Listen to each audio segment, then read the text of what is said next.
Thanks for tuning into the YEC Podcast, everyone. You're back with the Insider Industry Series. Today we have our guest Joshua Ross. He is the co-founder of Humanitix, formerly the Senior Investment Analyst at Global Equities. Investment analysis is defined as the process of evaluating an investment for profitability and risk. And for those interested in this area of expertise, we'll be covering this field of work today. Joshua studied a combined Bachelor's of Applied Finance and Commerce at Macquarie University, and since then has been in the workforce for over a decade. Please welcome Joshua Ross.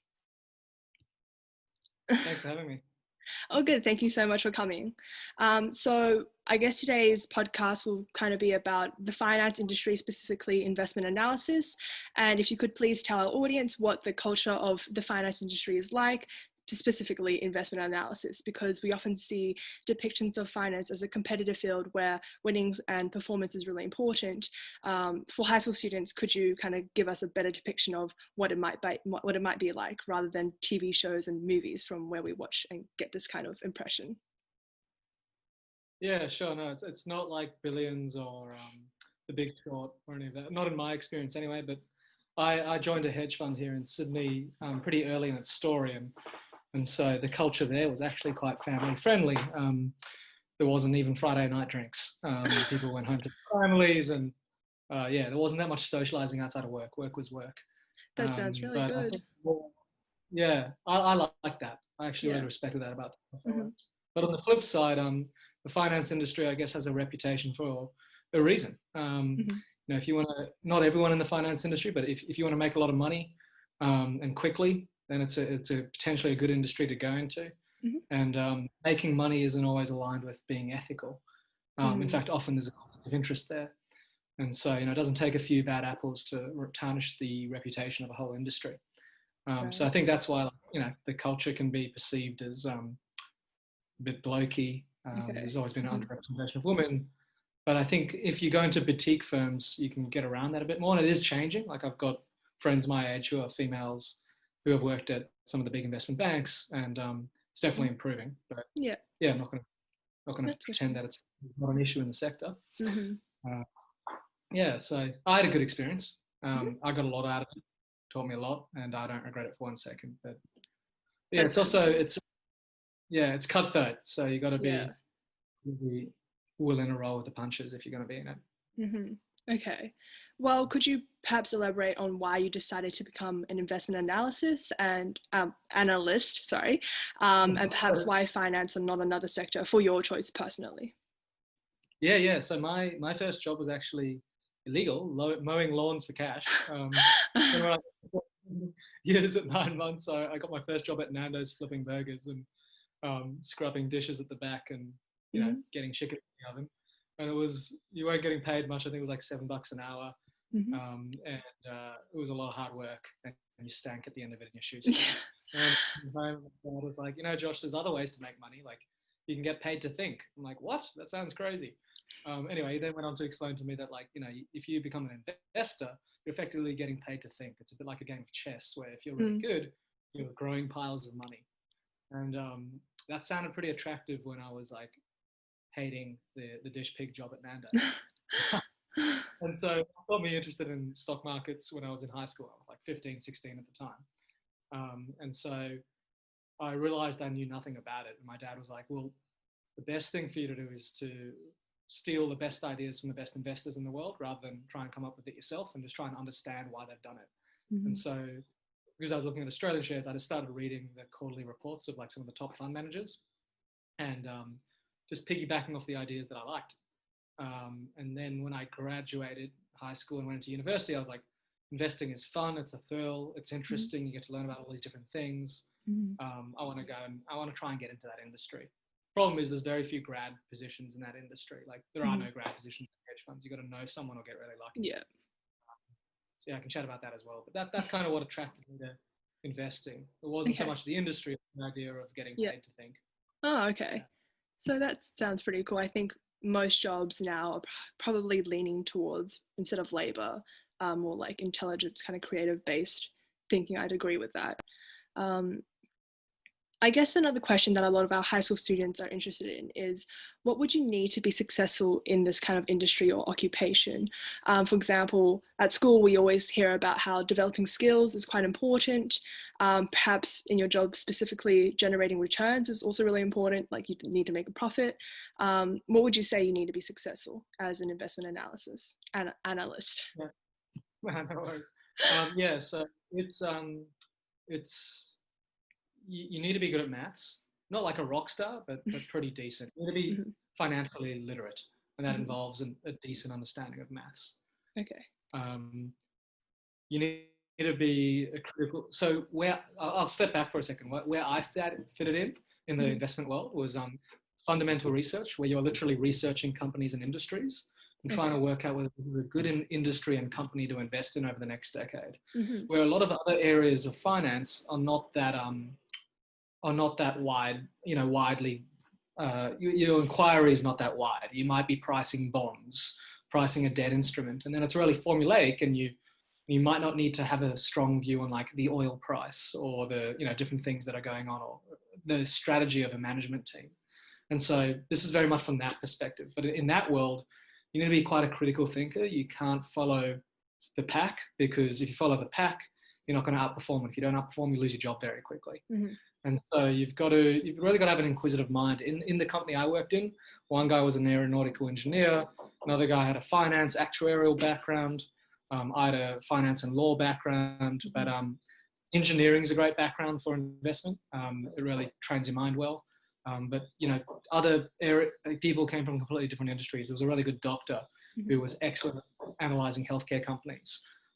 So yeah, it's quite, but everyone had a few things in common, which is that they were quite analytical and good Mhm. enough at maths to understand compounding and things Mhm. like that.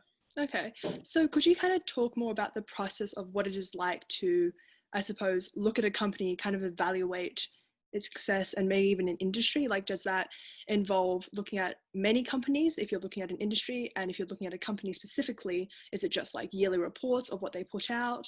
Like, what's that process kind of like? Yeah, so for us it was quite extensive. We used to, if we were trying to understand an industry, we'd Mhm. try and speak to every company in that industry, because you're going to probably learn more about Woolworths hearing what Coles and IGA have to say about them. Yeah. We'll hear a story from Woolworths, but and vice versa. So you're trying to triangulate all this information to get to what is essentially the truth, Mhm. because the management team of a company are incentivized to get you to buy their shares, irrespective of whether they're overvalued or not. Mhm. And when you're investing in a company, it's a lot more than just how cheap is it or how expensive is it on a ratio. It's understanding the dynamics of the industry. Is this a good time in the cycle of that industry to be buying it? And so you're also, depending on the industry, you might be needing to talk to the regulator. You might be needing to talk to the customers to understand, is this product actually as good as the management team say it is? You might be reading trade magazines. You might be looking at prescription data at chemists, because you're trying to work out whether a drug is going to keep selling for the next 5 years and what the trends are. And so I felt like an investigative journalist at times. You literally, like, I remember doing research. One of my last years there, I was doing research on an agricultural company. I was Mhm. speaking to blueberry farmers out in central New South Wales to try and understand whether the variety of blueberry that this company had was actually that good IP, or whether there was a lot of other stuff coming. And that's all they do for a living. So like, Mhm. they're experts. So yeah, it was quite creative, but that's again a very niche area of investing, where you're Mhm. doing fundamental analysis on investing in companies. Mhm. I don't want to give the students the impression that that's the majority of the finance world. The majority of the Yeah. finance world doesn't get to do what to me was such an interesting job. I was quite Okay. lucky. Okay, Yeah. that sounds really interesting. Um, in the lead up to this podcast, I did read up a few articles about you, if you don't mind, to just better understand and prepare some questions for you. Something I found really interesting was that you said from your former job of being an investment analyst, you carried some of those skills over into being the co-founder of Humanitix. What specifically did you kind of drag on from your career into, I guess, founding Humanitix? Yeah, no, thanks. Well, for 7 years, I was in the hedge fund, Mhm. and I was getting paid to just understand business, like, Yeah. and a wide array of businesses, everything from like telecoms to infrastructure to toll roads to biotech. So it was a really good general education in business. And I was lucky and I guess privileged enough to get to meet with the management teams, understand their strategies, speak to industry experts, professors, doctors. You get amazing access. Or I was at probably the third largest hedge fund in Australia at the time. So we got really good access to industry experts. And so when me and my co-founder, Adam, were looking for an industry to disrupt, I was perfectly equipped to analyze industries and work out what we thought was right for disruption. And he had an engineering and technology background, which I lack. I don't have that technical background, which is also vital. And he had a management consulting background as well. So between the two of us, we were able to team up, and we think we've got a very good idea for disruption. But so that was the main thing. It just equipped me to analyze the situation, work out, is this a good idea that's worth throwing everything at, before having to throw everything at it, realize it wasn't a good idea. I also saw what terrible culture and management can be, not just through companies we short sold and bet against, but even within our sector of the investment world. The best investors in the world are not known for being the best people managers or the best culture builders. So it's a tough industry, and you see that. So I knew what I didn't want to build as well in terms of our internal culture. And also it gave me a great network.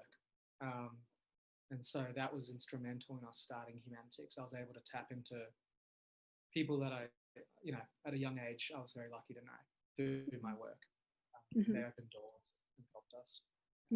Okay, I guess that makes a lot more sense now. Now that I think about it, because I was kind of confused. I was like, numbers and companies transferring into... Yeah. So thanks so much for clarifying that up. I would say that founding Humanitix is probably a keystone event and experience in your life. And from what I've heard, an entrepreneurial journey is probably not like any other one. How would you say that an entrepreneurial career is different to a professional career, specifically in terms of like workplace culture, which you've touched on, and maybe like a work-life balance, which is something that we've also been hearing a bit about, and how important that might be? So me and Adam, we've been mates since uni days, and we'd always known that we want to do something a bit unconventional with our lives and more in line with our values. And the problem we were always grappling with is how do you everyone wants to do that on paper. Like, that sounds fantastic. Do something different with my life. That's a bit more interesting. But why do so many of us not do it? And we thought it's because, especially living in Sydney, like, it's bloody expensive. You end up in a partner, you might end up having kids, and then before you know it, you've got a mortgage to worry about. And that really limits your ability to take risk. And to step away from that when you've just invested 4 or 5 years in a degree is quite daunting, actually. And so we kind of made a pact to do it together and to keep each other company through that journey, because it's really hard. The first 2 years are brutal. Like, you don't have an income for 2 years at least. Your idea is probably going to fail. If it doesn't fail straight away, even if you have some level of success, you're going to get a lot of kicks in the guts. And it feels, there's often moments where you feel like the world's working against your idea. So it's much nicer to do it with a friend, I thought. But you got to get a few things right. You got to have the same work ethic, most importantly. If you don't have the same work ethic, you end up losing your friendship. But yeah, I mean, to me, the professional path, there's nothing wrong with it. It's just, and I was actually happy to stay on it. If I could have found what I wanted to do in the world, working for someone else, I would have happily done that. I didn't think of myself in high school or university as needing to be an entrepreneur. I kind of just had to become one because no one was doing what we wanted to do. And so, I mean, stepping back for a second, I always felt like I had the tenacity in me to start something. And that even, actually the biggest lesson I've got for anyone listening is when I was in a university, I recognized that there's no graduate jobs at hedge funds. My best bet following the conventional path was to try and get a grad job at one of the investment banks or one of the big 4 accounting firms, get my CA or my CFA, and then maybe in 5 to 10 years, be able to work my way into an analyst role at a hedge fund, because they typically don't employ straight out of the university. And so this isn't the normal way to think of it, but this is the way I thought of it. If I follow that path, I'm competing with the smartest people at the smartest universities in Australia. And that's a really dumb strategy, because I'm not the smartest person at these universities. I'm not going to get the job at Goldman Sachs. I'm not going to get the job at, it's really hard to get those jobs. And I probably didn't have the CV to get those jobs either. And so why would I compete with the best when I can try and create my own luck? So I'd been reading those quarterlies of investors for a while. I decided I'm just going to email all of them and say, hey, I'm still in university, but I really love what you do. by the way, thanks for this idea 2 years ago. I stole it and I made 20%, so thank you. A bit of cheek to not just trash the email straight away. And one of them replied, and he met me for a coffee, and that ended up being my job and my way into the industry. But then 7 years at the hedge fund, not one student walked in knocking on the door saying, hey, can I work for free? Because I was offering to work for free, and I did temporarily, very temporarily, because he offered to pay me very quickly. And none of that, no one does that. And so like my pitch to anyone listening is, if you have an inkling to what you like, don't wait to graduate to try and get into it. Even if you have to spend 2 days a week working for free for a month, go and do that, because you might work out very quickly it's not what you want to do, and then you can save yourself a degree in the wrong area. But also you'll open up doors to jobs that are leapfrogging you 5 to 10 years down the track if you follow the conventional path. So yeah, that's my advice. And yeah, no one does it, but like that was pivotal to me. My cracking a great job in a great industry. That was really interesting, because most jobs aren't interesting at entry level. You get pigeonholed, you're a cog in a wheel. You're probably working for one manager who's been there for 3 years, and there might be a nice guy, or there might be a nice woman, or there might be an asshole. And you're not going to learn that much from someone 2 years ahead of you, where I got to work from a guy who'd been in the industry for 20 years and was, I got way better exposure than if I'd gone to EY and worked for a manager or Deloitte, or not to single out a client firm. So you did give a piece of advice to our high school students. That was actually going to be my next question. So thank you for that. My question to you would be, why do you think that so many people in university don't go out and seek these opportunities for themselves and just wait till graduate to get a job? I guess it's because it's the conventional path. But what else is stopping them? Because I have heard similar stories where people, seek opportunities for themselves, either start their own business or non-for-profit, or they do reach out to, experts in the field and then grab a coffee and land the job, I guess. Yeah, I think it's fundamentally because our education system doesn't drill us to be thinking that way. So like, high school, you get reward, like the way you're assessed. It was HSC when I was there. I don't know what they call it now. I forget. Still HSC. I remember you could do 4-unit English and just like memorize essays that you got from a tutor or something, and then you were suddenly a genius. Like, no, you're not smart. But you could get 99 point something with that strategy, and like do a few of the subjects that are more essay based, and get into any degree. But like, if that's how you're training your mind and that's how you're thinking, then you're not going to think outside the box. And that's what our education system rewards. So and also it's the easier path to just go through the kind of convention. It's really daunting to send an email to 10 big shots in the industry in your field, or to knock on the door and actually walk in and say, hi, can I just have 2 minutes of your time? Look, I'm so interested in what you do. I'm happy to work for free 2 days a week. That's all I can do because I've got my other job and I'm at uni. But that the fear of rejection, I think a lot of people have the fear of rejection, but I'll tell you what, like, who cares if someone says no to you? They're not going to think worse of you. And if you're back there in 5 years' time with your degree and 2 years of experience, I'm like, I remember you. You came in here 5 years ago. I'm like, yeah, I really want this job. And then I'm like, wow, half my employees had the motivation you've got to work here. Like, it only reflects well. People like to help people, especially when they're young. And if you're wasting that when you're young, it's just setting you back. You're just going to compete with the smartest people, which is not the good strategy. Yeah. I've thought about that too before for myself. I guess those. What are you looking to do? What am I looking to do? Yeah. A really good question. I'm in year 11 right now, and I still don't know what I want to do. I just know what I don't, which would be law and medicine. I'm interested in international relations / economics and like finance. But I'm not sure exactly what I want to do. I kind of like the idea of engineering in like, it's a problem solving degree, but I don't think I'd want to be an engineer myself.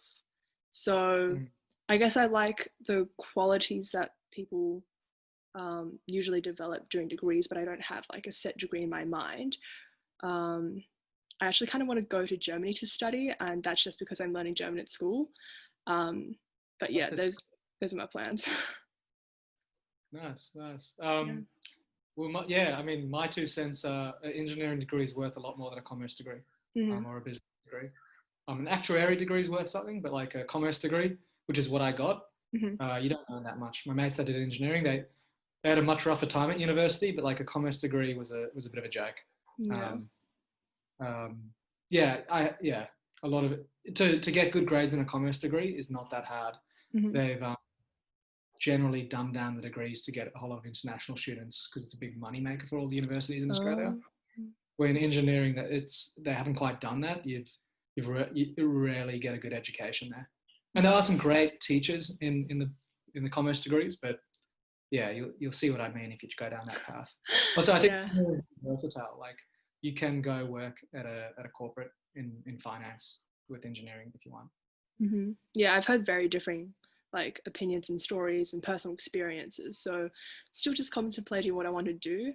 Not quite sure yet, but sure it'll but if you want to travel the world and enjoy your youth, then do a commerce degree. Yeah, I did. sounds like a plan. The rest of my life. About travel, I actually, when I was reading articles about you, I think I read two different ones, one touching on your experience in Africa and how that might have changed it. It might have been Africa, might have been somewhere else. And there was another one about Vietnam. Would you be able to elaborate on any of those? I might be remembering wrong, but. No, yeah. Africa was my co-founder. He was in Tanzania doing crop projects. But I was in Vietnam with him actually. But we were like 19 first year uni students. I think he was second year. And on like my second day in Vietnam, this kid ran up to me with a crate of books. Kid must have been like 7 or 8 years old. And I bought one, and it was on the sex trade in Asia. And I read it for the next 2 weeks while backpacking around Vietnam. And you see in Vietnam a whole bunch of crusty old white dudes hanging out in bars with girls a third of their age. And so while reading this book about the sex trade and looking at that, and it's pretty depressing, but it opened up my eyes to it. It was a good thing I picked up that book and read it. It was super interesting, especially while in those countries. It was on Southeast Asia. And so that kind of, I came back pretty motivated to do something. And if I didn't have Humanitix as an idea, like as an idealistic uni student, I wanted to do like open a shelter for children being rescued from the sex trade. But so that was quite pivotal for me in terms of what I wanted to achieve with my life and the recognition of just how easy I've had it. And with that comes, I think, a duty to help others. I also read about is Humanitix, like its outreach in terms of how many students it's given education to. I read something about like one of its 2019 goals was to fund 7 Indigenous Australian scholarships. And there were more numbers, but I can't remember all of them. Yeah, exactly. We've done that on the Indigenous scholarship front. And we've actually got our first Indigenous scholar finishing at 12 this year who's coming into Humanitix. That's so exciting. Yeah, he's coming in for a 2-month internship next year, which is so good. Cool. Yeah. Coming full circle where he's now going to be part of our team. And so yeah, that's been really rewarding. But yeah, our mandate is we and this is actually relevant to the students listening to this because so a lot of schools have started using our platform. It costs them nothing extra except the booking fees they're paying that we're going to try booking can now go to Indigenous scholarships. So Kambala, Scots, Abbotsleigh, Ravenswood, like a lot of the big schools in New South Wales, but now around the country are switching to us. So if you're listening to this and your school sells tickets, which it probably does, tell them to switch to Humanitix. It costs nothing extra and it fixes the world. Nice pitch. Never miss an opportunity. Yeah. No, it's really cool. And then globally, we fund literacy and life skill programs for young girls. And that is, the reason we do that is because it's shown that in the education space, it's one of the best social returns on capital. When you go to India or somewhere in sub-Saharan Africa, invest in young girls' education, the downstream benefits for the family, for the children's education, and for the girl staying in the school till she graduates, and the environment. It's one of the best things you can do for the environment. The UN ranks it 6 as the best thing you can do for the environment. So it's it's really powerful, and the Gates Foundation have done a bit of work around it, so we take their lead on. Yeah, it's really cool. I think the impact Humanitix has had is quite great, and to hear that it's also like close to home in that you have a student who will be coming to work with you guys for 2 months is pretty awesome. How scalable do you think Humanitix can get? Like, I'm not sure of its expansion, like its size right now, but with its really ambitious goals, it sounds really impressive what you guys have achieved.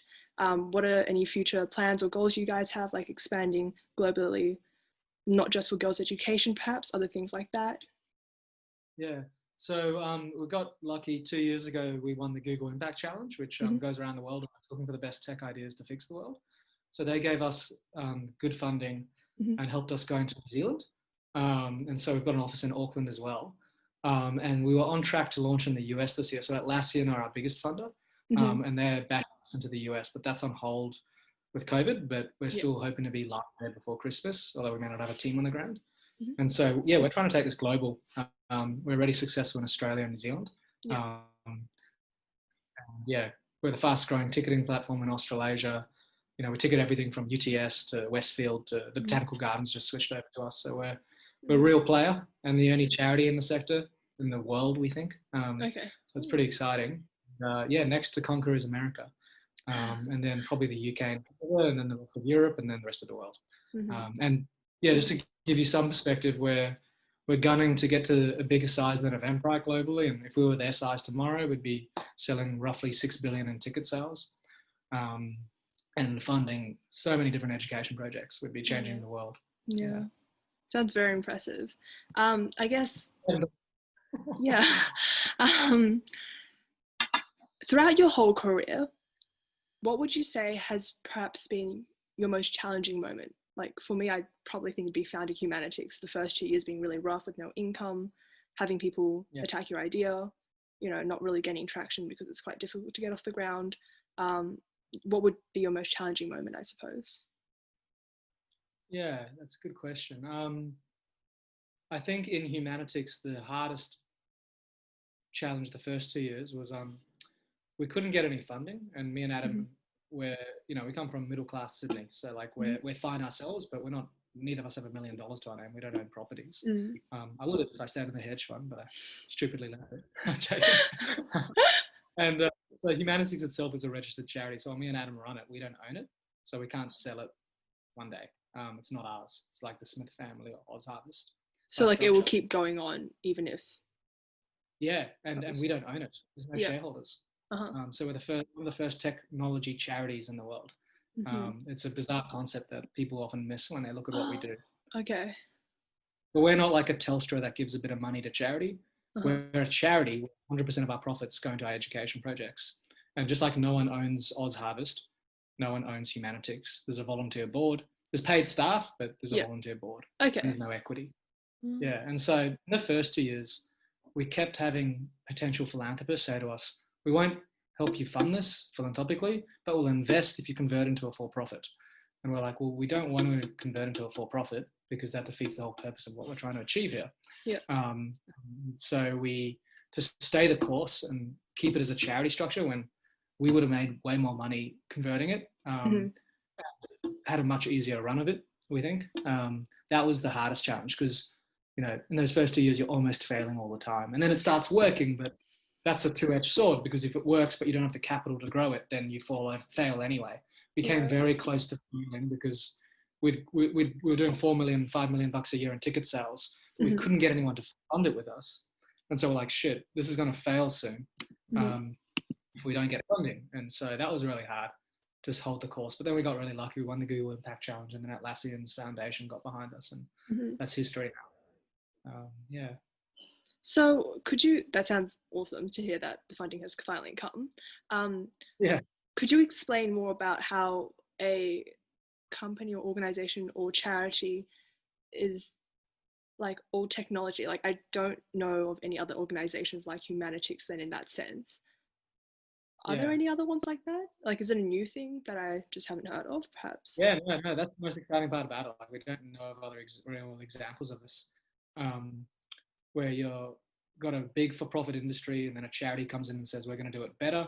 And instead of so stepping back for a second, like, you buy a ticket to the Red Hot Chili Peppers for $80, slap $10 booking fee for something you now print at home. They don't even give you a hard copy ticket. You're like, why the hell is Ticketmaster doing that to me or whoever it might be? And so we were like, there's billions of dollars of these annoying booking fees.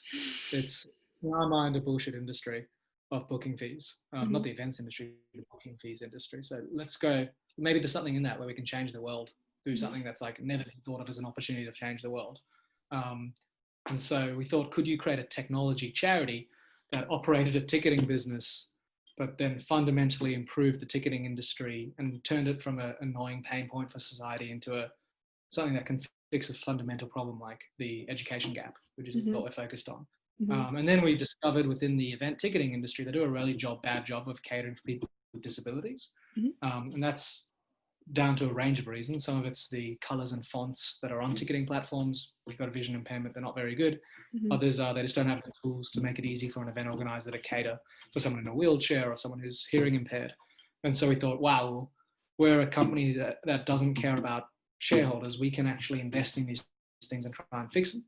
So we teamed up with Vision Australia and the Australian Network on Disability, and we've released some like first of their kind accessibility tools. And that's stage one of where we want to get to. There's a lot more work we can do on that, but we're effectively a charity that, like, you know, if you're Oz Harvest, you're delivering meals to the homeless, or you're rescuing food and giving it to frontline charities that deliver meals to the homeless.